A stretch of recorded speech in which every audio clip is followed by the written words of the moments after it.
இந்திய மக்கள் அனைவருக்கும் என்னுடைய மாலை நேர வணக்கம். இன்றைக்கி 6/12/2024 தினத்தந்தி பேப்பரில் 12வது பக்கம் பிற மாவட்ட செய்திகள்னு போட்டு அதில் வருது.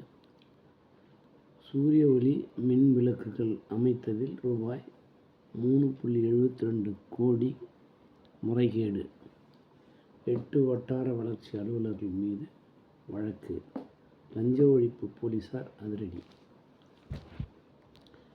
அதாவது மின்விளக்கு, சூரிய மின்விளக்குன்ற உங்களுக்கு தெரியும், அந்த தகடுகள் வீட்டு மேலே அமைப்பாங்க எல்லாத்துலேயும், அது நல்ல பேர்.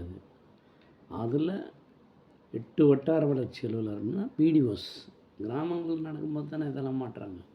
வட்டார வளர்ச்சி அலுவலர்னா பிளாக் டெவலப்மெண்ட்டு ஆஃபீஸர், அது 8 பேர் மாட்டியிருக்காங்கன்னா பாருங்கள். தமிழில் வட்டார வளர்ச்சி